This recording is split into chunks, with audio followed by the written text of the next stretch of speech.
Les brutes de l'école ont découvert que ma famille était follement pauvre et m'ont tourmenté à cause de cela. Mais j'ai juré qu'ils ne s'en sortiraient pas indéfiniment et je me suis vengé quelques années plus tard. J'ai grandi dans une famille nombreuse, étant l'aîné de 7 enfants. Mais mon père était un homme irresponsable.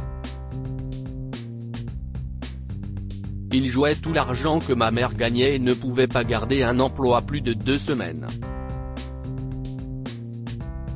Il buvait aussi beaucoup et criait après tout le monde. En tant qu'aîné, j'ai essayé de protéger mes frères et sœurs, mais ce n'était pas facile. Je n'étais moi-même qu'un enfant. Malgré tout, je réussissais bien à l'école, jurant que je sortirais notre famille de la pauvreté. Certaines de mes camarades de classe étaient les filles les plus vaniteuses que l'on puisse rencontrer, et elles ont tout de suite remarqué que je portais toujours les mêmes vêtements. Tu portes encore la même chemise et le même pantalon, Daniel ? Me demanda Lucie avec un air de dédain. Oui, tu vois, on peut laver ses vêtements et les remettre, ai-je répondu avec sarcasme. Tu sais que ta chemise est trouée. Tu n'es pas gêné? Ta famille est-elle pauvre? Me demanda Brenda, qui se mit à rire en me voyant rougir. Bien sûr qu'ils sont pauvres, Brenda. Ma mère m'a dit qu'elle avait 6 frères et sœurs et que sa mère travaillait à la caisse du supermarché, a ajouté Lucie. Je parie qu'elle a aussi un père mauvais payeur.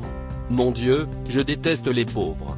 Je n'arrive pas à croire que je doive être dans la même classe qu'elle, a poursuivi Brenda.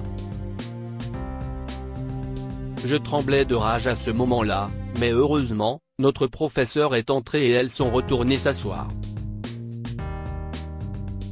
Brenda et Lucie tourmentaient tout ce qu'elles pouvaient, pas seulement moi.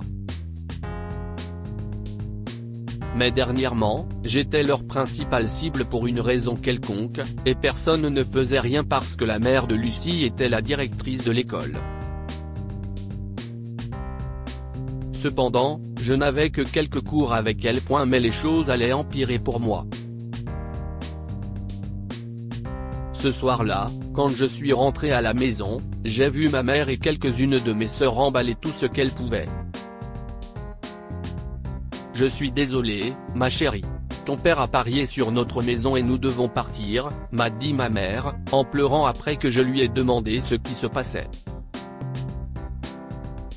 Je les ai donc aidés à faire leurs valises et à préparer mes frères et sœurs. Où allons-nous aller, maman? Ai-je demandé avec inquiétude. Malheureusement, elle n'a pas répondu et nous nous sommes retrouvés sous le pont Iron Key, à 1 kilomètre de la ville.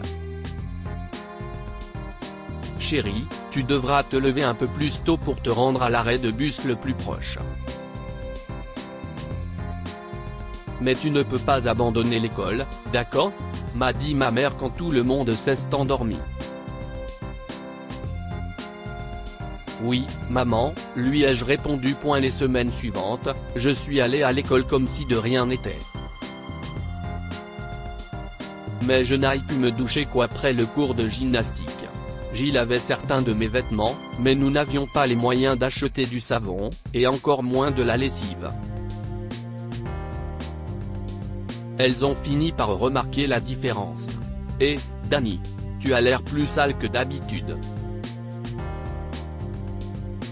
Tu as oublié de te laver les cheveux? Dit Lucie d'un ton félin. Il n'y a pas que ses cheveux. Elle sent tout le temps mauvais ces jours-ci. Si est-il pas beau à voir. Mets du déodorant. Tu empestes la classe, a ajouté Brenda, suffisamment fort pour que tout le monde l'entende et se moque de moi. Une fois de plus, j'ai été sauvé par l'entrée de notre professeur. Et, Daniel. Attends-moi, ai-je entendu à la sortie de l'école. Oh, hey, Anna. Qu'est-ce ce qu'il y a? Ai-je demandé. Écoute, je me promenais avec ma mère près du pont Iron Bayer, et nous avons vu ta famille. Je me demandais si je pouvais vous aider, m'a-t-elle dit. Non, si est-il bon. On va s'en sortir, ai-je répondu en regardant mes pieds avec honte. Vraiment, regardez. Et si tu venais chez moi aujourd'hui pour prendre une douche? Et tu pourras y faire une partie de ta lessive, m'a proposé Anna. J'ai accepté l'offre malgré ma honte, car j'en avais vraiment besoin. J'ai rencontré sa mère et elle m'a demandé quelle était notre situation. J'ai fondu en larmes en lui expliquant tout. Elle m'a dit que j'étais la bienvenue chez elle et que ma famille l'était aussi, maintenant que mon père était parti. Tout semblait aller un peu mieux à l'école maintenant que je ne sentais plus rien et que mes vêtements étaient propres. Mais la mère de Brenda a eu vent de notre situation et l'a raconté à sa fille insolente. Elle a fait circuler l'histoire dans l'école et tout le monde m'a appelé la sans-abri. Rentre chez toi, Daniel. On ne veut pas de toi ici, me cria Lucie après la classe. Brenda a ri, et d'autres filles se sont jointes à elle. Si est dégoûtant de devoir étudier à côté de quelqu'un comme toi. Mais pour que tout le monde le sache, ma mère cherche déjà à te mettre à la porte. Après tout, ce pont se trouve en dehors du district scolaire, a ajouté Brenda. Vous ne vous en tirerez pas comme ça, ai-je menacé à travers mes larmes. Non, tu ne peux rien me faire, cria Brenda d'un ton moqueur, et finalement, les filles me laissèrent tranquille. Finalement, la mère d'Anna a aidé ma mère à nous trouver un petit appartement d'une chambre, ce qui était mieux que rien. J'ai terminé le lycée et j'ai commencé à travailler immédiatement tout en suivant des cours le soir. Malgré ma promesse, je pensais que je n'aurais jamais ma revanche sur Brenda et Lucie. Après avoir travaillé pendant des années, j'ai finalement ouvert ma propre boutique de robes de mariée et j'ai acquis une excellente réputation auprès des riches dames de la ville, car je fabriquais les meilleures robes. J'ai développé mon entreprise et ma mère et mes frères et sœurs n'ont plus jamais eu à se soucier de l'argent. Un jour, Lucie, Brenda et plusieurs de leurs amis sont venus à ma boutique. Daniel. J'ai lu tout ce qu'il y avait à dire sur tes robes en ligne. Tu es célèbre dans tout le pays. Je vais bientôt me marier et j'ai besoin de la plus belle robe de ta collection, a déclaré Lucie avec enthousiasme lorsqu'elles sont entrées dans ma boutique et qu'elles m'ont vu. Bonjour, Lucie et Brenda. Je suis ravi de vous voir. Voyons ce que nous pouvons trouver, ai-je dit en faisant semblant de sourire. Mais je savais ce qu'il fallait faire maintenant. Lucie a essayé plusieurs robes pendant que Brenda et les autres filles buvaient du champagne. Si est-il la bonne? Je l'adore, s'exclama Lucie lorsqu'elle eut trouvé la robe parfaite, et les autres filles l'applaudirent. D'accord, cela fera 25 000 $. J'ai aussi des chaussures si tu veux les voir, ai-je dit joyeusement. Quoi? Comment une robe peut-elle être aussi chère? A demandé Lucie, choquée par le prix de cette robe exquise. Oh, Lucie. Je pensais que tu avais vu mes robes en ligne. En fait, tu as choisi l'option la moins chère, ai-je menti, car il s'agissait de la robe la plus chère, pas la moins chère. Je pensais que ta famille était riche puisque tu m'as toujours intimidé parce que j'étais pauvre. Non. Je veux dire. Ma famille n'est-ce pas, bégaya Lucie. Attends un peu. Je me souviens. J'ai lu que ton père s'était enfui avec sa secrétaire et qu'il vous avait laissé une énorme dette. Je ne suis d'ailleurs désolé, ai-je ajouté en souriant comme le chapelier fou. Ses amis ont ri, y compris Brenda. Qu'est-ce qui te fait rire, Brenda? Ta mère a été prise en train de s'approprier des fonds du district scolaire et elle a été renvoyée, lui a crié dessus Lucie.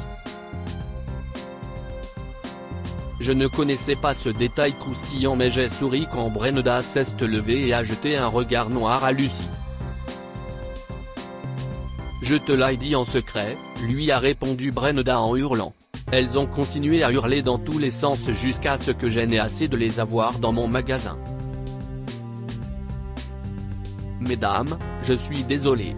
Je ne peux pas vous laisser vous battre à l'intérieur de ma boutique de luxe.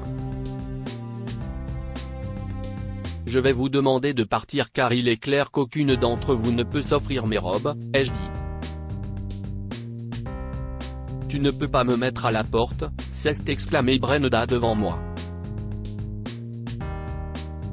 Linda, appelle la sécurité s'il te plaît, et je dis à mon assistante. Oui, je peux. Si est une boutique de luxe, et vous dérangez mes autres clients. Lucie, tu peux peut-être acheter quelque chose en solde à la cible du coin. Brenda, je suis ravi que ta mère ait eu ce qu'elle méritait. C'était sympa de te voir. J'ai refermé la porte sur eux avec un sourire, sachant que j'avais enfin pris ma revanche. Je n'ai jamais revu mes brutes, mais le bruit court en ville qu'elles sont toujours amies et malheureuses. Que pouvons-nous apprendre de cette histoire? Les brutes sont les pires. Certains intimidateurs ne sont jamais punis, mais si est toujours fantastique d'entendre qu'ils le sont. Les rôles peuvent être inversés. Ne traite jamais les gens comme s'ils étaient inférieurs à toi. Tu ne sais jamais quel tournant prendra la vie, et il vaut mieux accumuler un bon karma. Partagez cette histoire avec vos amis. Elle pourrait égayer leur journée et les inspirer.